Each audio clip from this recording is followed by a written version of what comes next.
Bonsoir Monsieur Poncardassac. Bonsoir Diane, bien, heureux de vous revoir, ou de vous réentendre plutôt. C'est réciproque. Donc on se retrouve pour parler brièvement de votre dernier livre qui est déjà en vente, que vous avez reçu et qui est désormais disponible soit en envoyant un chèque à la SPP, donc toutes les informations sur le site nationalismefrançais.com ou sur eBay et sur Amazon. Voilà. Français.com. Pardon? Nationalisme Oui, français.com. français.com, oui. Donc, votre dernier livre qui s'appelle De l'Ordo ab Chaos au Nouvel Ordre Mondial. Qu'est-ce qui vous a poussé à revenir sur le complot mondialiste et le compléter par ce nouvel ouvrage, Ordo ab Chaos? Parce que le complot continue de plus belle, tout simplement. Et que depuis que j'ai écrit le complot mondialiste, qui remonte tout de même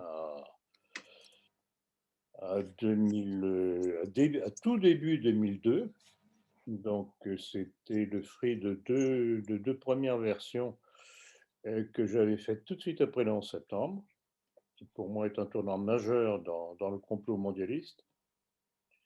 Et, entre autres choses, bien entendu, ce n'est pas la seule chose.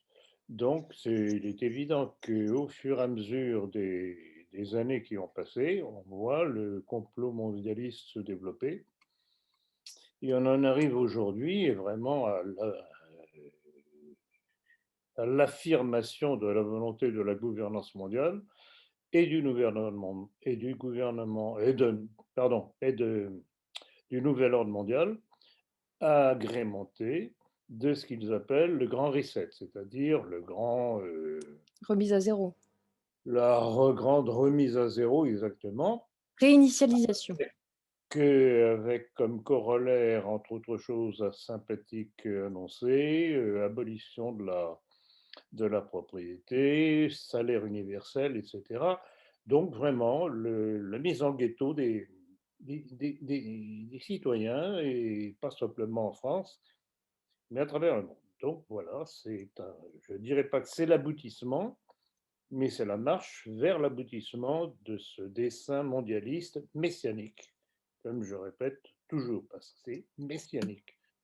Et si ceux qui n'ont pas compris peuvent toujours me poser la question. Oui, donc à travers votre livre, on voit bien l'influence et la mainmise aussi bien sur les médias, la finance, la médecine, l'industrie, l'armée. Vous analysez chaque partie, chaque sphère d'influence et ce qui donne une impression voilà, de déploiement tentaculaire de notre ennemi sur toutes ces sphères de pouvoir.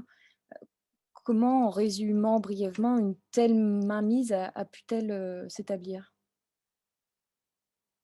C'est-à-dire, bon, rappelez-vous, le point de départ que je donne, en tout cas le premier point de départ visible, ou relativement visible, parce qu'il était tout de même quelque peu occulté, mais on le sait, c'est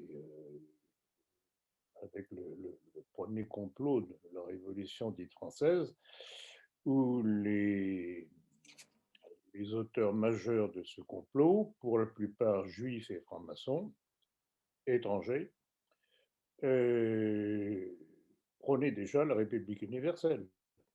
Et donc, depuis lors, petite étape par petite étape, ça a marché et tous les compartiments ont été atteints.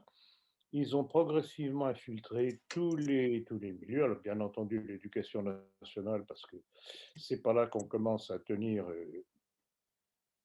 je ne sais pas si on peut parler, dire ainsi, l'intelligence des citoyens, encore faudrait-il qu'ils en aient encore. L'armée, bon, l'Église, bien entendu, les partis qui en principe, devaient s'opposer à ça, qui sont progressivement noyautés. On en a un magnifique exemple avec le Front National, Rassemblement National. Et donc, petit à petit, c'est comme vous dites, c'est absolument tentaculaire. Et ce que l'on retrouve derrière, c'est toujours la même alliance judéo-maçonnique. Alors qu'on ne vienne pas me dire que c'est du complotisme, etc. Ben écoutez, évidemment qu'il y a complotisme. Quand on sait qu'il y a le complot, puisqu'on a les textes mêmes des auteurs du complot, que je me tue à répéter La fameuse déclaration de Jacques Attali dans l'Express en 2009, dans laquelle il dit que seule une pandémie mondiale forcerait les peuples à accepter la gouvernance mondiale. Et ensuite, on vient dire qu'il n'y a pas de complot. Et il n'est pas le seul. Donc voilà, tout est là. Alors, où les gens, les peuples, se rendent compte du complot et réagissent, ou bien il va leur arriver ce qui est prévu. Donc, moi, je fais avec d'autres, je remplis mon rôle de sonneur de tocsin pour dire attention, voilà ce qui va arriver. Alors, Oui, vous en tenez compte et vous réagissez, vous n'en tenez pas compte, vous vous couchez et ne venez pas pleurer après. oui, d'ailleurs, c'est ce qui ressurgit d'ailleurs dans ce livre, tout comme dans vos autres, livres, c'est, ces nombreuses citations qui permettent, voilà, de sortir la substantifique moelle de du complot mené par nos ennemis, de pouvoir ressortir ces citations et désarmer, nos contradicteurs Non, et mais c'est pour ça. c'est très pédagogique, comme livre. Ouais. Oui, c'est ce que tout le monde me dit, c'est que je suis toujours très pédagogique, que ce soit dans mes écrits ou dans mes textes oraux. Et bon, c'est aussi une formation universitaire, puisque tout de même, j'ai eu à expliquer à des étudiants, ne serait-ce que mon cours de microchirurgie à Zurich, où toutes les grosses villes de neurochirurgie d'Europe et même du monde, je crois que même j'ai eu des Américains, sont venus pour se former à Zurich au point de vue technique microchirurgical. Donc, je suis habitué à expliquer les choses calmement et toujours de façon référencée. Et c'est ça, je pense que c'est ma grande force par rapport à d'autres qui se laissent aller à se défouler. Je ne me défoule pas, en tout cas pas de cette façon-là. Ma façon de me défouler est toute simple. Je donne le texte de ceux que je considère comme des ennemis, comme des êtres dangereux, et puis les gens intelligents comprennent, les autres, Pas d'importance. malheureusement, n'ont pas d'importance, bien que si, ils ont une importance par leur passivité, par leur aveuglement. Parce que c'est grâce à des gens comme ça que, malheureusement, l'ennemi pourrait peut-être arriver à imposer ses vues.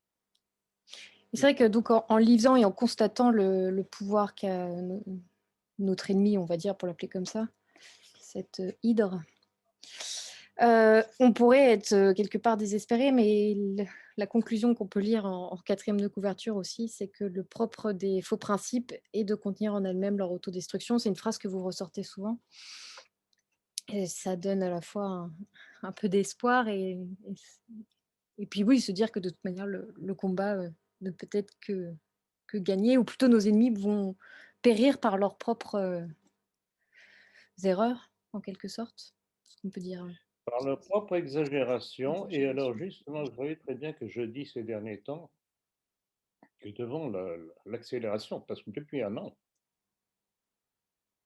on est tout de même obligé de constater qu'il y a une accélération dans le plan.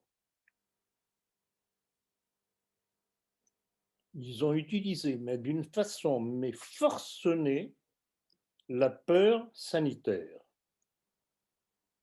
à une vitesse mais absolument incroyable. Alors que jusqu'alors, ils allaient par petites étapes insensibles, tellement insensibles que la plupart des gens ne voyaient pas ce qui se préparait. Là, vraiment, ça explose. Ils se servent de cette peur sanitaire qui est basée sur le mensonge.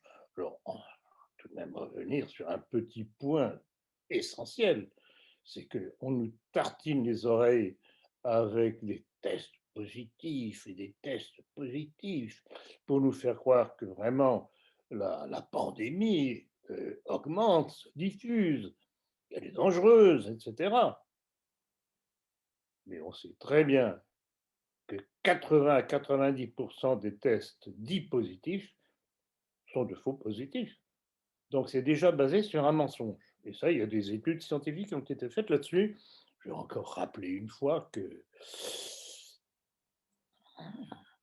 certains chercheurs quelque peu curieux, c'est le rôle des chercheurs en général, ayant testé des écouvillons vierges, ils sont revenus positifs.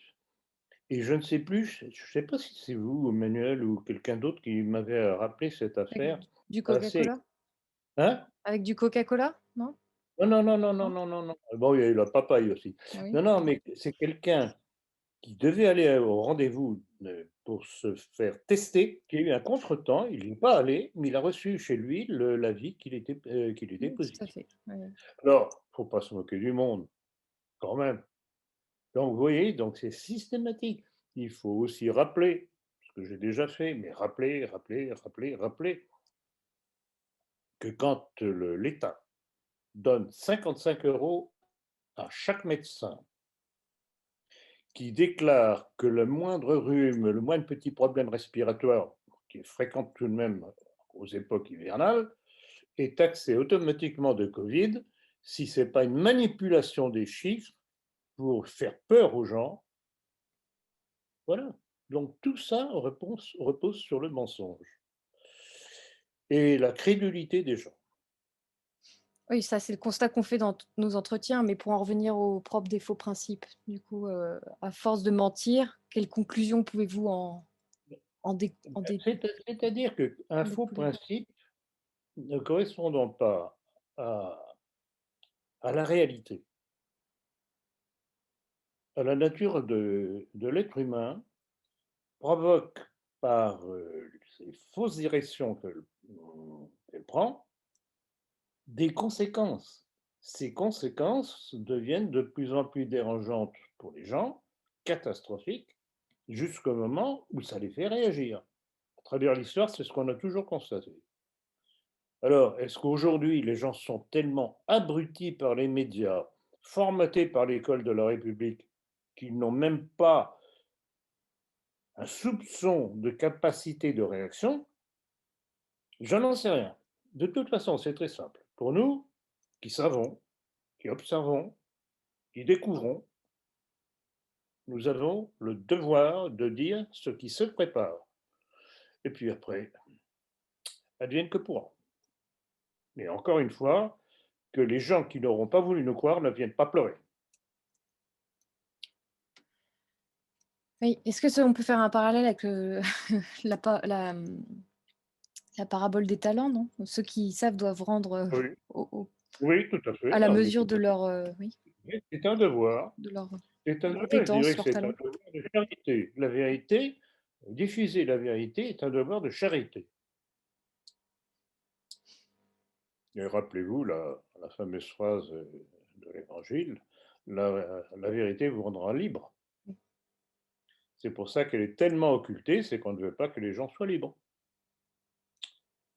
Ce qu'il fallait démontrer, c'est QFD. Très bien, bah, écoutez, je pense à moins que vous voulez rajouter peut-être un mot sur, sur votre ouvrage? Non, mais je crois que j'ai voulu conclure l'ouvrage sur un certain nombre de déclarations absolument démonstratives du complot. Et si, après avoir lu ce livre, des gens encore croient qu'il n'y a pas de complot, alors franchement, je ne sais pas ce qu'il faut faire. Parce que ce sont les propres complotistes qui annoncent leur complot.